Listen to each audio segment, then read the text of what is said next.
Batuques e confetes.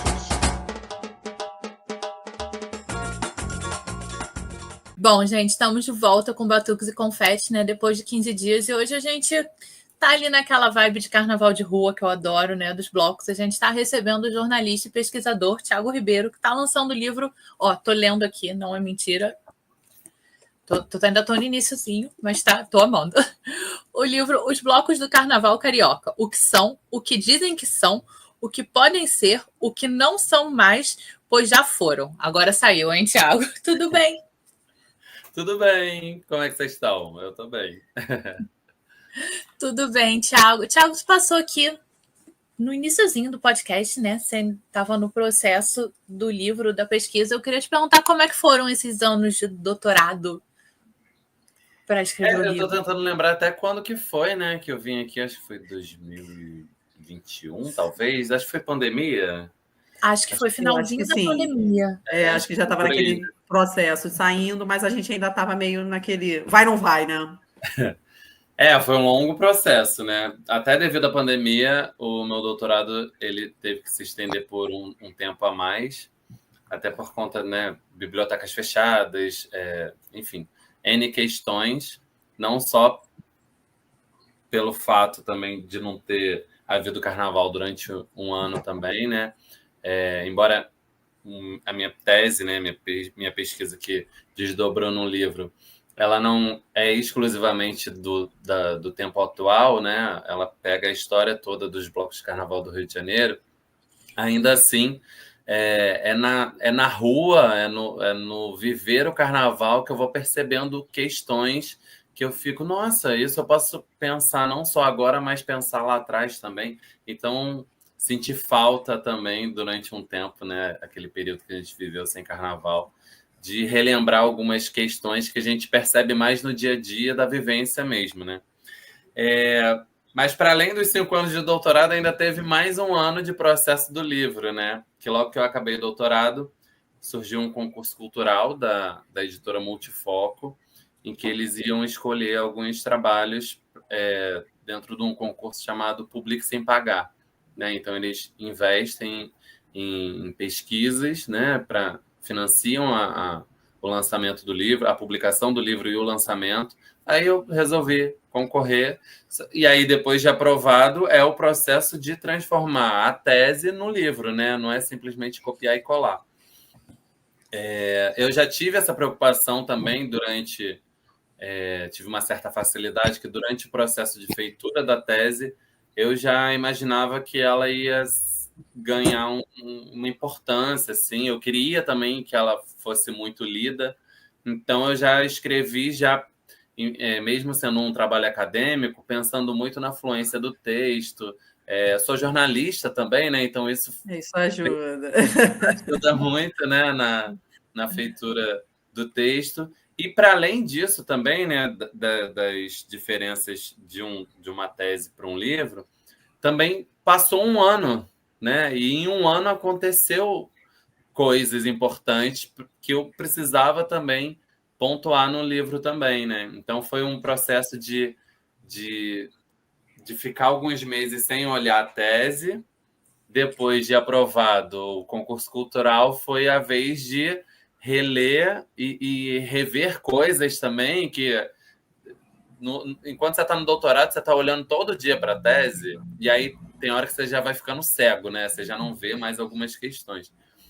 Depois, com esse descansinho que eu me dei de 6 meses para retomar ele e transformar no livro, foi também um momento de rever alguns pontos, acrescentar outras coisas, retirar outras. Então, aí ganhou essa cara do livro. Então, assim, o livro acaba sendo fruto de 5 anos, quase 6 anos de pesquisa.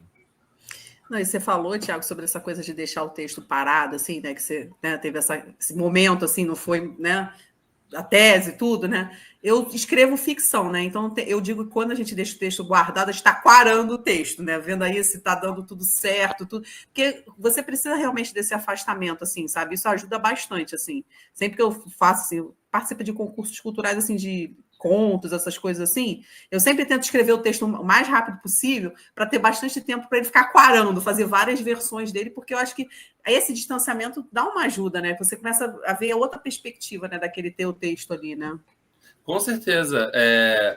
Uma coisa que eu aprendi sendo pesquisadora é que é também perceber o seu mood, né? Às vezes eu sei que se eu sentar não vou escrever nada, assim, não vou conseguir escrever nada. Então, se eu estou com um pensamento mais difícil de concentrar numa pesquisa, então eu fico, ao invés de escrever, eu vou pesquisar. Então eu vou vendo o que eu estou mais propenso, no que eu vou render mais, digamos assim, né? E aí eu vou sendo mais útil dentro do meu próprio tempo, né? E você falou, me dá uma saudade só de você falar de escrever ficção, que eu comecei escrevendo ficção, né? Eu nunca publiquei, mas eu participava... sério? Ficção ainda não. Mas eu participava, vou contar uma coisa que normalmente eu não falo por aí. Eu participava de uma comunidade no Orkut, entregando a idade, né? O nome era OEES, sei lá. Era O Escritor e Sua Sinopse. E aí participava o Rafael Montes, que hoje em dia é autor de novela, né? Escritor famoso e tal. A gente participava lá, um disputando com o outro, escrevendo contos, era muito legal.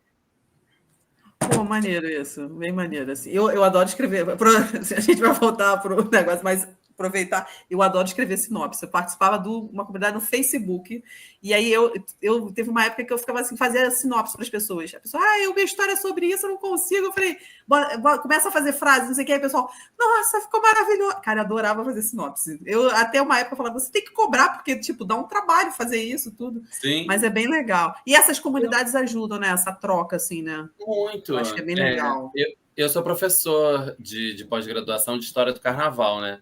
E uma coisa que eu vivo sempre falando para os meus alunos, quando eu faço a correção dos trabalhos, que eles falam, desculpa, eu estou muito tempo sem escrever trabalho e tal. E aí eu sempre falo isso, que escrita é prática, né? É quase como um músculo que você tem que ficar exercitando, e tudo isso ajuda, né? Eu não vejo assim tão separado assim, a ficção da área acadêmica, porque você pode escrever também, eu acho que eu tenho um pouco isso também na minha escrita, de pensar... Tem horas que pode parecer que é um enredo que eu estou contando. Eu costumo terminar um capítulo quase como se fosse um final de capítulo de novela, que, nossa, a coisa mudou para já dar o gancho para o próximo. Então, eu acho que essas coisas podem conversar sem diminuir a relevância, a importância de um trabalho acadêmico. Eu acho que a gente pode aproximar as duas coisas. Depois eu vou pegar com a Nath o livro. A gente comprou para a nossa biblioteca, né? Que a gente tem a biblioteca do Batuques e Confete. Aí eu vou pegar depois assim, porque eu adoro, é muito legal isso, né? Essa preocupação também, porque vai tornando o texto mais fluido, né? Que a gente sempre fala que eu vou ler até esse capítulo. Meu irmão, tu deixou esse gancho, eu vou ter que ler mais um, né? E aí vai o livro todo, né? E, Thiago, eu ia te falar até eu tô fazendo meio que uma loucura, né? Que eu tô lendo teu livro junto com o Direito à Folia, do Guilherme Varela, lá de São Paulo. E são dois livros que, para mim, se complementam demais, né? Porque você aqui falando dos blocos, como ele, falando do direito aos blocos, à cultura, ao carnaval e tudo. E eu acho que a gente vive num momento muito propício a se escrever sobre cultura, se escrever sobre carnaval, que até pouco tempo atrás, principalmente a gente que é carnaval de rua, né? Até pouco tempo atrás a gente tinha pouquíssimas obras referentes ao carnaval de rua, né? Eu lembro quando eu fiz a minha monografia sobre carnaval, tinha o livro do Felipe Ferreira, que é a Bíblia de todo mundo, né? E o resto você ia pegando ali, uma coisinha aqui, uma coisinha ali. E te perguntar justamente isso, né? Como é que você se sente agora escrevendo? Você já escreveu sobre Sapucaí, sobre escola de samba, mas escrevendo sobre carnaval de rua. Assim, acho que esse momento favorece também, né? Cara, eu vejo que eu dei muita sorte, ou eu fui muito esperto, não sei, assim. Porque eu lembro que quando eu terminei o mestrado e fui começar o doutorado, com o orientador Felipe Ferreira, que você acabou de citar, eu lembro de conversar com ele e apresentar algumas opções de pesquisa. E aí ele me convenceu que ele falou assim, Thiago, você é bloco. Você é a pessoa que me dá as dicas para os blocos. Eu olho para você, eu lembro de bloco. Então, pô, eu acho que isso tem tudo a ver e tal, não sei o quê. E aí eu falei com ele justamente isso que você acabou de falar. Eu falei, nossa, mas tem pouquíssimas referências sobre isso. Vai dar um trabalhão ele, alguém tem que fazer, né? Então, vamos embora. Então, ele falou, a referência então vai ser você. Então, e aí tanto que a tese ela seria até maior. Meu livro é grande, né? Ele tem 444 páginas, é uma bíblia também. Mas ele, na verdade, o que eu entreguei, ele é metade do que eu queria, na verdade. Porque eu queria fazer como se fossem dois grandes... Hoje eu enxergo como dois grandes livros, né? Um é o que eu entreguei, que pega a história dos blocos de carnaval desde a origem até os dias de hoje. E a outra parte, só que aí olha, né, de um jeito mais macro, né, olha mais de fora os blocos.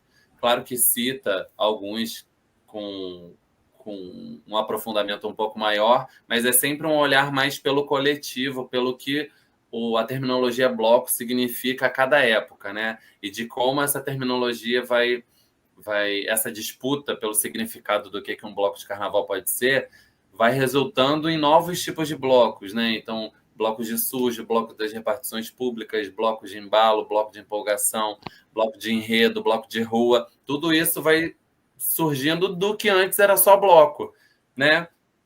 Só que a outra parte que vai ficar para um próximo pós-doc, sei lá, enfim, um próximo livro sem que seja acadêmico, né? Resultado de um estudo acadêmico, é olhar o bloco mais de dentro, né? Olhar ele no dia a dia, que são coisas que vão se complementar, né? Mas acabou que... E eu acho bonito também ver isso, né? Como a pesquisa ela vai mudando com o tempo, né? Eu estava mais interessado, eu estava só interessado, né, na verdade, em falar em bloco de rua, mas fazendo a pesquisa eu fui percebendo que para falar de bloco de rua eu tenho que falar de bloco de embalo, eu tenho que falar de bloco de enredo.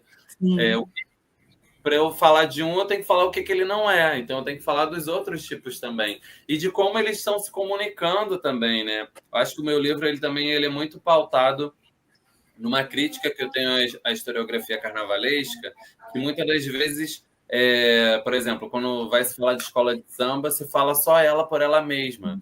E não fala do diálogo constante das escolas de samba com os blocos, ou com as grandes sociedades, ou com os ranchos, enfim, né? Normalmente se conta essa relação num primeiro momento, mas depois que as escolas de samba se tornam oficiais, não se fala mais em rancho, em grandes sociedades, não se fala mais em nada, né? E as coisas estão sempre conversando, né? As coisas estão sempre se comunicando. A mesma pessoa que desfilava numa grande sociedade também estava desfilando num rancho. Quem desfila em bloco também estava desfilando em escola de samba. Então, esse folião, esse agente também da cultura, ele também está circulando pelos outros espaços, né? Então, a gente pode ver tanto pela diferença entre essas manifestações, mas também pelas semelhanças entre elas, né? E aí eu acho que é um pouco isso que eu faço também em relação ao meu livro.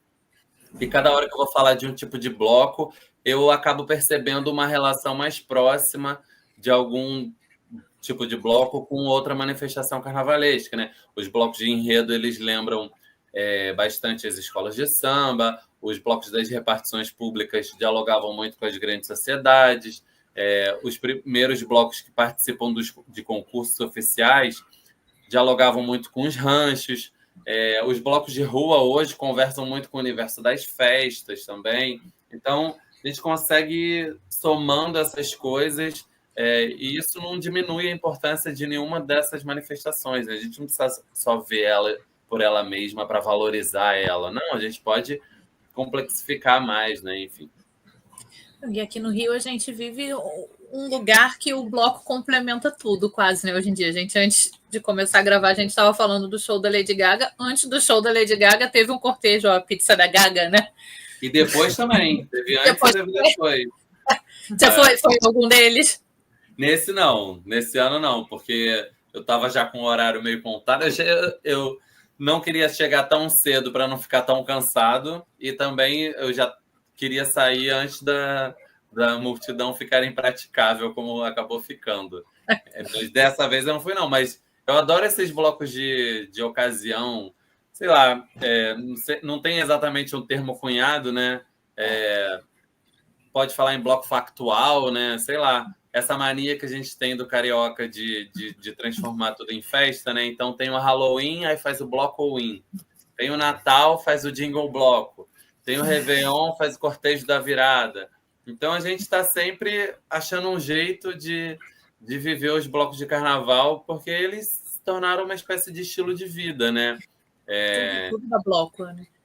Eu acho que tem um núcleo, é claro, que bem menor do que da época do carnaval, e que ama viver essa experiência de estar ocupando a rua, se divertindo. Eu acho que a gente meio que fica pensando, poxa, para que eu vou pagar para entrar numa festa, pagar caro em bebida, pegar fila, se a gente pode juntar amigos músicos e tocar na rua e não pegar fila e pagar barato em bebida e se divertir e viver essa experiência ao longo do ano, sabe? Então, acho Vai que... formando uma rede, né? Você tem ali o ambulante que já está sempre por perto, que quer saber, o músico, a galera que está querendo aprender, o pernalta, o folião, forma uma rede. E tem muito isso também, né? Eu não toco nada, né? Eu não sou músico, mas a galera que está aprendendo nas oficinas, ela quer praticar, ela quer praticar na rua, ela quer experimentar também a vivência do cortejo. Então, esses cortejos ao longo do ano ajudam também na formação desses novos músicos, né? Então, junto o interesse de um monte de gente, né? Como você falou, do ambulante que quer vender, do folião que paga caro em festa, do músico que está aprendendo, que quer praticar. Então, toma todo mundo e é só sucesso. Não, essa experiência de dentro do bloco também é uma coisa muito legal, assim, porque desde que eu comecei a tocar, tem 2 anos que eu estou tocando. E aí você vai vendo a experiência de... O bloco, eu toco oficialmente no Sargento, que é um bloco parado ali, né, do show. Aí esse ano eu fui pro Boitolo, já olhei e falei, é isso, eu não quero mais tocar no Sargento, só quero sair nesses blocos. E aí quando a gente vai pro bloco como folião, a gente fica naquele, não, quero estar lá dentro tocando. Aí você tá tocando e fala, mas eu não tô aproveitando como se eu estivesse lá fora. Pois são muitas possibilidades, né? Mas foi até uma escolha minha me manter só como folião e pesquisador, porque antes, né, como você mesmo falou, já escrevi trabalhos também sobre escola de samba e eu tenho um olhar privilegiado dentro desse universo porque eu já atuei de diversas maneiras, né? Eu julgo desfile de escola de samba desde 2016 até hoje, já fui carnavalesco, desfilei 15 anos, então eu consegui observar esse universo por muitos lados. Só que também acabou tirando um pouco do meu romantismo, sabe? Eu acho que eu fui vendo as coisas tão nas entranhas que... Tira mesmo. Eu acho que foi me deixando uma pessoa menos romântica em relação às escolas de samba. Enfim, eu acho que eu tenho preferido um olhar mais de folião, dessas vivências de folião e de pesquisador, do que aquele que vai e trabalha mesmo dentro do bloco. É a melhor coisa que você faz, que senão se daqui a pouco tá estressando, já tá querendo sair véspera do carnaval, então não é só loucura de fantasia, é a loucura de várias tretas, é a melhor coisa. Porque também eu acho que, pelo menos na minha vivência de escola de samba, o prazer foi virando obrigação, sabe? E aí eu começava a ir para o ensaio sem estar com vontade de ir no ensaio. Embora eu adorasse ensaiar, mas toda semana ou várias vezes na semana ensaiar, aquilo vai te consumindo. Existe um monte de coisa para fazer também, né? Para conciliar trabalho, enfim. Não, desculpa, Thiago. A pior coisa para mim é chegar no ensaio. Toda semana eu ficar, não vou no ensaio, não, que não sei o quê. Aí chega lá, ai, gente, por que eu não fui? Tava reclamando em casa, é bom demais. Mas assim, o problema é, se a gente pudesse, sei lá, tipo, teletransporte, isso para mim acho que seria maravilhoso. Eu acho que eu ia reclamar metade. Porque, obviamente, a gente sempre ia reclamar, mas eu ia reclamar metade do que eu reclamo, entendeu? Porque eu acho que o problema é chegar, entendeu?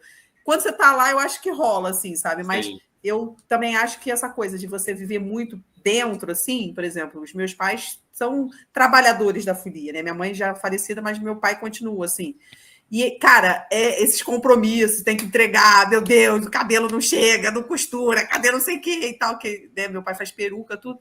Nossa, é um estresse que, tipo assim, quando minha mãe trabalhava só fazendo peruca, cara, quando chegava o carnaval, ela ficava doente, a gente nunca aproveitava o carnaval, entendeu?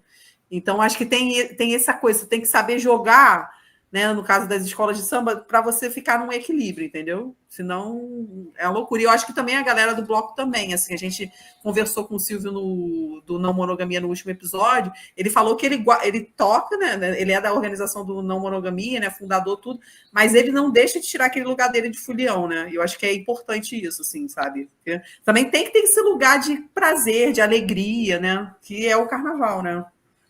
E a gente vive uma coisa muito específica, né? Porque a gente vai num crescente, ao mesmo tempo em que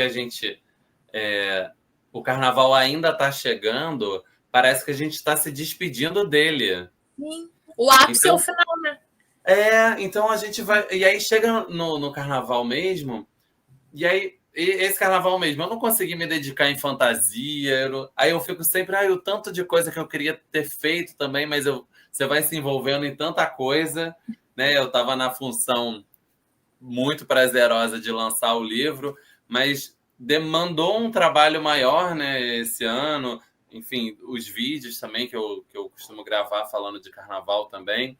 Então, a gente quer fazer um monte de coisa ao mesmo tempo, então tem hora que a gente tem que escolher o que vai abdicar, né? Porque a gente gosta muito, né? Quando vê, a gente já está engolido pelo carnaval. E, Thiago, tem um negócio no teu livro que eu estou amando, que eu sempre tive não vou dizer que é problema, mas assim, me incomoda um pouco na leitura de carnaval aquela coisa. Gente, a gente vive carnaval, a gente sabe que não dá para delimitar onde começa e onde termina ali na festa. E eu amei que você fala muito isso dos blocos, né? Não dá para ser tal e tal período só acontecia isso. Depois vinha aquilo, e aí depois disso e nunca mais voltou para o outro, assim. Eu tô achando muito legal isso da leitura também do teu livro, né? Não ser engessado, ser bem da pessoa que vive, que tem noção de como as coisas acontecem. E também porque é uma ilusão, né? Achar, por exemplo, o livro ele não é dividido em fases, por exemplo, porque é impossível você definir em fases, porque tem um monte de coisa rolando ao mesmo tempo, né? Então, como que você vai dividir esse período em fases, né? Então, eu gosto também dessa dinâmica do livro e que ele vai e volta em alguns momentos, né? Porque eu estou falando de um tipo de bloco, aí depois para falar de outro eu volto. E aí eu vou conversando, vou costurando todos esses pontos, sem deixar também se perder. Eu acho interessante. Eu me sinto um pouco como se eu estivesse no bloco, sabe? Agora eu estou lá perto do Pernalto, agora eu vou lá atrás, perto da banda, e depois eu vou lá na frente, perto do ambulante. Então, eu acho que o livro ele faz um pouco esse movimento também, assim. Você sai para comprar aquela cervejinha e volta. Exatamente. Não, e, Thiago, você falou dos vídeos, que é outro negócio muito legal que você faz, né? E que eu acho que aproxima, de certo modo, quem não está ali naquela bolha da academia, na pegada do pesquisador, para a história, para contar. Aquele que você fez com a Festa da Penha foi maravilhoso, assim. Eu confesso que eu mandei para várias pessoas agora, com todo mundo quando veio me criticar. É bloco fora de época de bloco. Eu vou lá e mando falar, vê isso aqui. Depois a gente conversa. Como é que surgiu a ideia de começar esses vídeos? Cara, eu demorei muito, sabia, para gravar vídeo, porque eu acho que eu tenho muita responsabilidade, assim, eu tenho muito cuidado nas coisas. Eu acho que o processo de fazer a pesquisa, ela me ajudou muito para me soltar, para falar, para fazer os vídeos, né? Porque eu também ficava assim, poxa, tem tanta gente aqui dentro que sabe muito mais que eu. Como é que eu vou gravar um vídeo e falar, né? O que eu acho o que eu estudei de pesquisa carnavalesca. Embora fosse minha pesquisa, eu ficava meio tímido, né? Ou com medo de falar alguma besteira, ou com medo também da terra de ninguém, que é a internet também, né? Que todo mundo é especialista em tudo e acaba não sendo especialista em nada. Pois é, Mas acabou que eu ficava me segurando tanto que aí eu comecei a ver algumas pessoas postando e falando um monte de bobeira. Eu falei, gente, estão falando de bobeira, vamos falar de...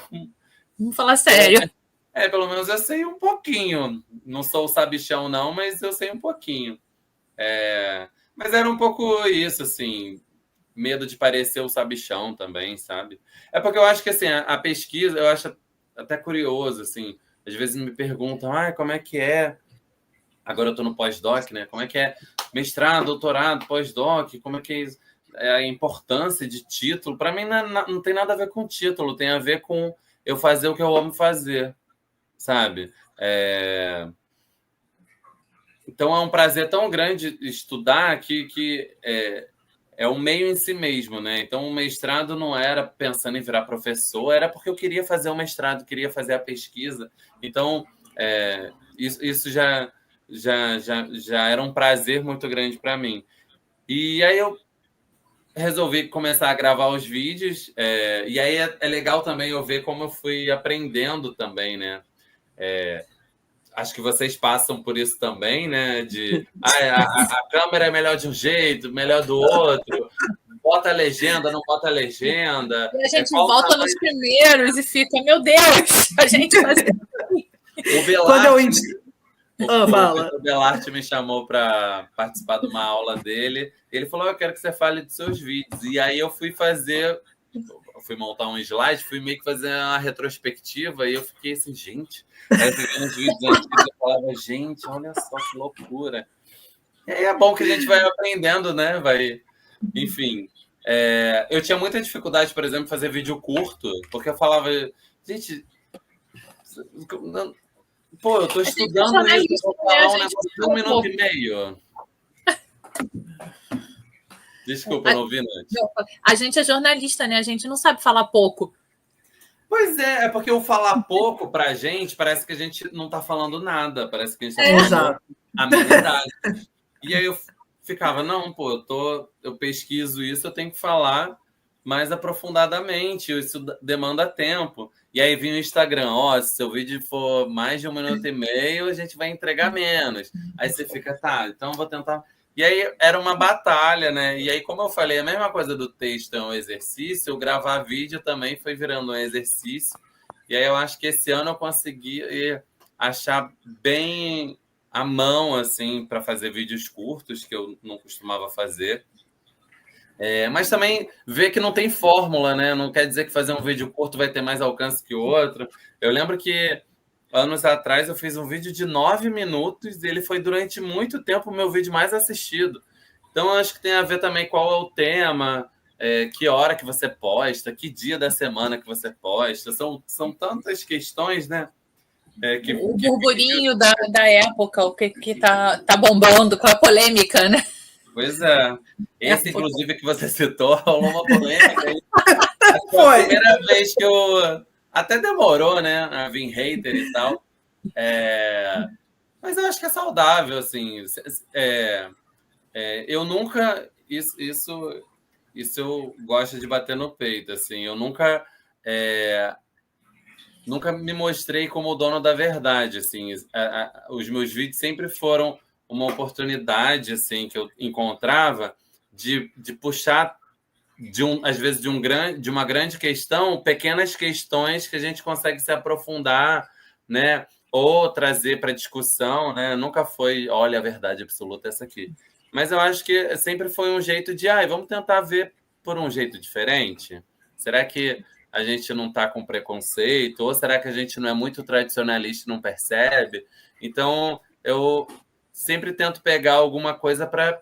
Quase como um psicólogo, será que é assim mesmo? Vamos ver de um outro jeito? E aí, quem vai dar a resposta é quem está vendo, né? Então, eu acho que também, mantendo respeito, a gente consegue debater. A intenção é o debate, né? O que não dá é ficar se atacando Eu acho que... como terra de ninguém.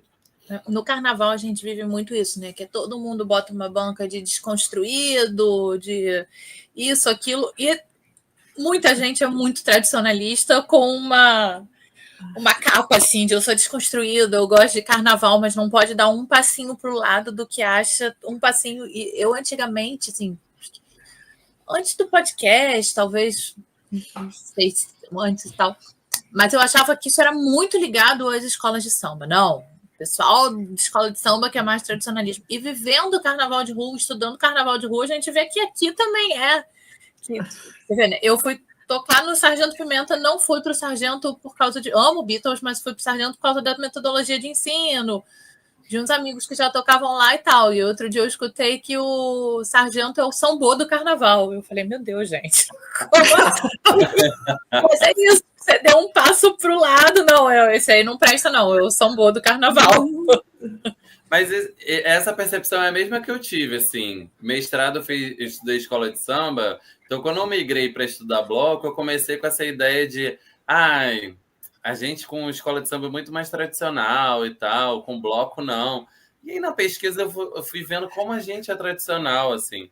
E isso tem muito a ver também com que vocês vão acabar vendo ao longo do livro, de como os blocos estão sempre se transformando o tempo inteiro, mas ainda assim eles são tradicionalistas, né? E isso dá uma ideia, durante algumas vezes, dessa ideia de morte do carnaval de rua, ou retomada do carnaval de rua, renascimento dos blocos, enfim. O que não é exatamente uma verdade, porque os blocos nunca morreram, né? Os blocos nunca pararam, então eles não foram retomados. Você só consegue retomar uma coisa que parou, né? Você só consegue renascer uma coisa que morreu. Então, serve também para a gente... Essa questão da tradição serve para a gente rediscutir qual é a nossa percepção em relação aos blocos, né? O que os blocos podem ser. Por isso que ele tem esse subtítulo, que é um trava-língua, né? Que é o que eles são, né? Então, o que os blocos são, como eles se apresentam, o que dizem que eles são, né? Então, tem a ver com nossas percepções, nosso tradicionalismo também, né? O que eles podem ser, e aí serve para duas coisas, né? Imaginar os blocos no futuro, mas também o que permitem, né? O que o poder público permite que o bloco possa ser, e o que eles não são mais porque eles já foram. Quando você achou que ele é uma coisa, ele já se transformou em outra, né? Então é sempre um diálogo entre a tradição e a vontade de dialogar com a novidade, com o contemporâneo, né? Então é sempre essa disputa sadia de tradição e modernidade, digamos assim. Thiago, você tocou no ponto do poder público, que eu acho que não tem como a gente deixar de falar do que aconteceu em São Paulo essa semana, né? Que o bloco, quem está assistindo está sabendo, o pessoal... Aqui, como tiveram vários blocos com a indicação do Oscar, Ainda Estou Aqui, da Fernanda Torres, em São Paulo teve a Vida Presta, e as meninas que fizeram um bloco, que saíram, levaram uma multa de 15 mil, que tem que pagar até início de junho, né? Isso é muito difícil, né? Eu sei que você fala mais do Rio na pesquisa, no livro, mas eu acho que é uma coisa que atinge, de certa maneira, o Brasil inteiro, né? Que é do poder público querendo... Uma festa que é tão espontânea, querendo cercear isso, né? Querendo botar limite no espontâneo. O último capítulo do livro, ele fala bastante dessa questão em relação ao Rio de Janeiro, né? Que a gente viveu isso muito forte, principalmente no governo Crivella, né? Em que ele colocava multa em cima de vários blocos, né? Não à toa surgiu o bloco CPF do Crivella, tripudiou essa situação, né? Mas eu acho que é péssima essa situação, mas serve muito para a gente pensar a importância do bloco, né? Porque muita gente olha, pensa, é só um monte de gente bêbada, com pouca roupa, fazendo algazarra na rua, como se isso não tivesse uma importância em si, mas para além dessa importância da sociabilidade e de tudo mais, também serve muito para pensar qual é o nosso papel no espaço público, né? De quem que é a rua, quem pode ocupar a rua, né? A rua não é um condomínio, né? Não tem, a gente tem e falando isso não de um jeito anarquista exatamente, mas seguindo o direito, né? Você mesmo citou o trabalho do Guilherme Varela. a ocupação do espaço público, né, ela é livre desde que você não esteja armado e de que você não frustre outra atividade já previamente programada, mas ela não te exige autorização. Então, você não precisa pedir autorização. Tanto que essa ideia de pedir autorização para os blocos desfilarem, isso é inconstitucional. Então, serve para a gente também, como cidadão, saber os nossos direitos e saber também os nossos deveres, né? Então, acho que pesquisar, estudar os blocos também serve como uma ferramenta para a gente pensar a nossa cidadania, o nosso papel em relação à sociedade também, né? Para além da purpurina, para além da diversão, da música e tal, é também pensar o nosso papel enquanto cidadão. É legal a gente ver isso, né? Porque assim, outro dia eu estava no aniversário de um amigo meu, ele me apresentou uma professora, ele é professor de história, esse meu amigo, uma professora de antropologia do IFIX, e a abordagem da antropologia era justamente essa, né? Que ela estuda carnaval, ela falando sobre a importância do corpo na rua no carnaval, do corpo tá ocupando a rua, que é uma coisa que muitas vezes passa despercebido, né? Tem muitas questões que a gente pode pensar, usar os blocos de carnaval para pensar, né, o dia a dia, né, o corpo, a questão racial, a questão social, de classes sociais, né? Porque também se vende uma ideia de que o carnaval é o lugar da democracia. Ela mas também não é, né? Serve Sim. também para a gente questionar o acesso da população aos blocos, por exemplo, né? Pensar o sistema de transporte da cidade. Serve para um monte de coisa, né? Então, os blocos, eles são um instrumento muito para a gente pensar a nossa vida cotidiana, né? Para além da época do carnaval, pensar no nosso dia a dia também, né? Então, a gente consegue pensar uma infinidade de temas, né? Que a gente consegue discutir ao longo do ano, né? Não à toa a gente está aqui falando de carnaval também, fora da época, digamos assim, do carnaval, porque tem uma importância ao longo do ano inteiro, né? Não, eu ia falar sobre essas questões que você comentou. Para mim, uma coisa que fica muito.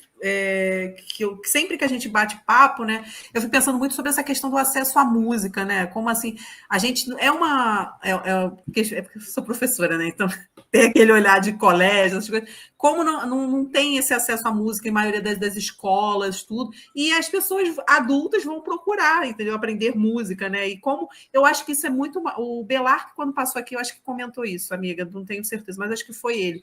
Sobre isso, sobre usar essa potência de ensino de música que os blocos proporcionam, entendeu? Eu acho fantástico, assim, sabe? Galera também que já veio de fanfarra, que vai assim, vou lá nos craques e vou e pega o jeito, né? Tipo assim, é muito potente isso, e eu acho que às vezes a gente não, assim, a gente está tão imerso nisso que a gente não consegue entender a potência disso, assim, sabe? E para além da música em si, nesse caso do músico aprendendo, a gente pode pensar em um monte de questões, né? Pode pensar na questão musical, pode pensar num hobby, né? Que a pessoa quer, porque a vida não pode ser só trabalhar, comprar calçadinho, e assistir vídeo no TikTok, né? A gente tem um monte de coisa que nos nutre e nos faz bem, né? Para além das nossas obrigações. Então, serve como um hobby, serve como uma atividade de sociabilidade, né? Porque hoje em dia a gente só a gente no celular, e por mais que a gente tenha interações, é diferente de você estar reunido com um grupo, né? Então, eu acho que isso também serve para a gente criar laços, a gente estabelecer outras conexões, né? Enfim. A gente tem um amigo do Banga, né? Que ele do Fogo Paixão também. Agora que o Banga deu esse... Não sei se terminou no Rio, como é que tá? Mas ele fala muito que se você quer... E é pura verdade. Você quer fazer amigos de infância depois dos 30, você entra numa oficina. E eu sou prova viva disso. Porque assim, eu tenho amigos de 2 anos que frequentam a minha casa, então já são amigos dos meus pais, que parecem que são meus amigos de anos, assim. E é muito interessante você, dentro de uma oficina, conversar com as pessoas, que você, assim, dificilmente alguém foi para a oficina só porque queria aprender a tocar um instrumento. Primeiro que a grande maioria é 30 a mais, né? Difícil, o recorte da idade é uma coisa que me chama muita atenção. E todo mundo vai por algum motivo. Eu vim porque eu me separei, eu vim porque eu precisava de novos amigos, eu vim porque eu estava com uma depressão, eu vim porque não sei o quê. E eu acho muito legal vendo até do lado da pesquisa mesmo. Como o carnaval, como a oficina, acaba sendo só um motivo para fazer as pessoas chegarem ali por motivos muito maiores, assim. Eu mesmo, durante um tempo, né, senti isso muito na pandemia, né? Eu falava, nossa, eu precisava de um hobby, eu amo pesquisar, é meu trabalho e tal, eu amo o que eu faço, mas eu também precisava de outras coisas para desopilar e outras coisas também para criar relações com as pessoas, né? Era um momento que não dava por conta da pandemia, mas eu botei isso na minha cabeça de, nossa, eu preciso circular mais, conhecer novas pessoas, né? Porque se deixar, a gente hoje em dia controla tanto quem tem acesso a gente, né? Hoje em dia dá para trabalhar de casa, então você já vai diminuir muito o círculo de pessoas que você vai conviver. Enfim, a internet também, por mais que você tenha interações, você consegue limitar, né, quem tem acesso ao que você posta ou não. Então, eu acho que essa necessidade também de interação, a gente precisa estar sempre conhecendo pessoas novas, até para repensar a nossa vida, debater melhor questões da nossa vida, né? É sempre importante também a gente olhar por outros pontos de vista também. A gente tem sempre como aprender um pouco mais, né? Enfim. Gente, estamos de volta. Quer dizer, não todos, Nath não conseguiu voltar, gente, mas tivemos um problema sério de conexão da internet, nós três ao mesmo tempo. A gente não conseguia mais se falar, entendeu? E aí eu acabei descobrindo que outras pessoas que estavam fazendo live tiveram o mesmo problema. Então, a gente está aqui de volta, não o time completo, mas a gente vai conversar mais um pouquinho com o Thiago, né? Então, a gente vai... Assim, a gente estava até conversando antes do grande momento das máquinas aqui, né? Interromper a gente, sobre essas interações, né? A gente está num espaço virtual que é muito legal, a gente troca bastante, a gente viu na pandemia, né? Que esse espaço é um espaço muito legal, que a gente, né, troca bastante, mas tem aquela troca presencial, né? E, Thiago, você teve no Sem Censura, né? Que é um lugar muito legal e para essas trocas presenciais, então, é maravilhoso, né? Sim, foi incrível. Eles tinham me convidado já para participar do programa independente do livro, porque eu atuei numa transmissão de carnaval com eles, falando do carnaval de rua 2 anos antes. E aí, quando eles me convidaram para participar, eu falei, inclusive estou lançando o livro. Aí, de repente, a pauta mudou e virou o lançamento do livro, assim, porque, coincidentemente, o programa foi ao ar 2 dias antes do lançamento do livro. Então, os astros se uniram e ajudaram muito nessa divulgação, né, do lançamento do livro, que foi um momento, assim, muito incrível, assim. Eu confesso que eu sou uma pessoa tímida, embora não pareça muito, e eu não gosto muito de cerimônia, né? Eu não, quando eu me formei na faculdade, eu não queria fazer formatura, eu tenho problemas em marcar aniversário. Eu também. Finalmente, a Nath, ainda bem que a Nath não está aqui, porque a Nath, ela fica assim, você nunca faz aniversário. Eu tenho um problema de marcar eventos de celebração em torno de mim mesmo, né? Eu acho meio antinatural, assim. Enfim, mas ali eu botei na minha cabeça que não sou eu, é o livro. Então as pessoas estão indo para o lançamento do livro, não tem nada a ver comigo. Então, mas assim, foi um dia incrível, assim. Não imaginei que ia ter tanta gente lá presente. Eu fiquei, de verdade, muito feliz de como... E tenho ficado muito feliz também com a repercussão depois também, né? De como o livro ele atingiu muito mais gente do que eu imaginava, assim. Foi para bem além do meu círculo de amigos. Eu acho que o alcance que a gente consegue na internet é incrível, né? Assim, o tanto que eu ouvi no carnaval de separado por pessoas, seja de você que é o garoto que grava vídeo falando de bloco, ou então de pessoas falando eu comprei o seu livro, e pessoas que eu não conheço, assim, sabe? E elogiando o livro. Recentemente também, já tinha passado carnaval já, eu estava numa festa, e aí uma argentina me parou na Nossa. festa e falou: Olha, eu estou emocionada, porque eu moro no Rio de Janeiro há alguns anos e eu decidi morar aqui por conta dos blocos de carnaval. E lendo o seu livro, eu consegui perceber essa essência do que me fez ficar aqui. Então, assim, coisas que eu jamais Depoimento. imaginei, assim, sabe? É para além de pesquisa, para além de muita coisa, sabe? Eu acho que tá ali também muito do meu amor por essa festa, sabe? Então, eu acho que, de alguma maneira, eu consegui transmitir isso também, mesmo sendo um estudo científico acadêmico, né? Então, o amor pela festa está escapando ali também, então eu fico muito feliz.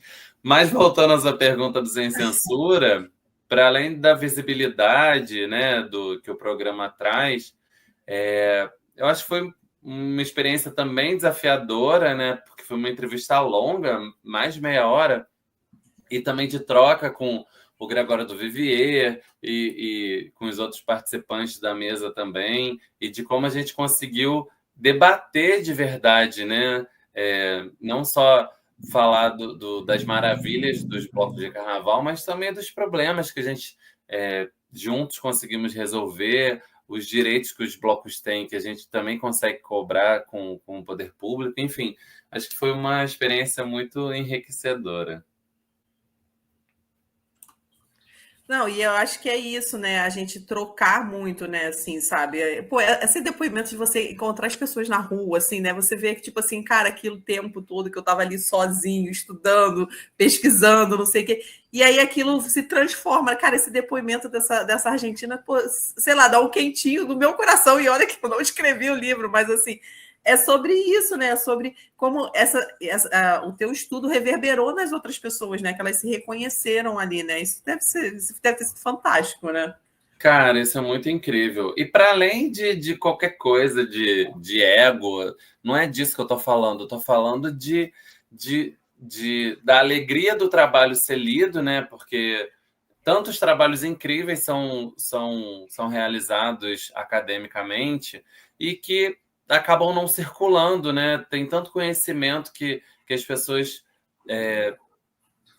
que merecem mais atenção, né? E que acabam não se popularizando. Então, poxa, saber que a minha pesquisa está sendo lida e que está tocando as pessoas e que está levando conhecimento, está trazendo debate, eu fico muito feliz, sabe? Mais uma vez, assim, não tem nada a ver comigo, tem a ver com essa manifestação carnavalesca que é a minha vida, né? E que tá gerando discussão, enfim, tá ganhando o mundo até. Isso é uma coisa que eu também fico meio louco pensar isso, que já tem exemplar do livro na Alemanha, já tem exemplar do livro na França, na Espanha. Teve gente do Paraguai querendo comprar o livro. Então, assim, eu acho que é muito bom ver como os blocos de carnaval alcançam o mundo, sabe? E que a gente está dialogando com o mundo. Ah, isso é demais, Thiago. Mas olha só, a gente falou tanto desse livro, acho que chegou o momento de você fazer um jabazão, assim. Onde é que a galera consegue o livro? Olha só, gente, por favor, fica à vontade, Thiago. Esse é teu momento aí, se joga. Meu filho. Ó, e aí, acho que vou tentar fazer um jabá para todos os públicos, né? Então, ele é um livro que é baseado numa tese acadêmica, mas ele é escrito por um jornalista, né? Então ele tem uma linguagem de fácil entendimento, né? Mesmo quem nunca foi num bloco de carnaval vai conseguir entender.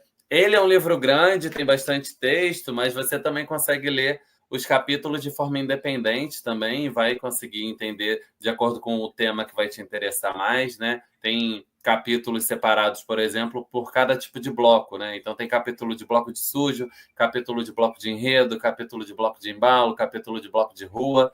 Isso ajuda também, dependendo do tema que você está interessado em saber mais. É claro que esses outros blocos vão aparecendo também nos capítulos dos outros, mas você consegue ter uma noção de um todo de cada um desses tipos de blocos também. Tem muita imagem incrível, assim, imagens de verdade maravilhosas. Tem lista dos blocos de enredo campeões de todos os tempos. Tem um monte de coisa incrível nesse livro.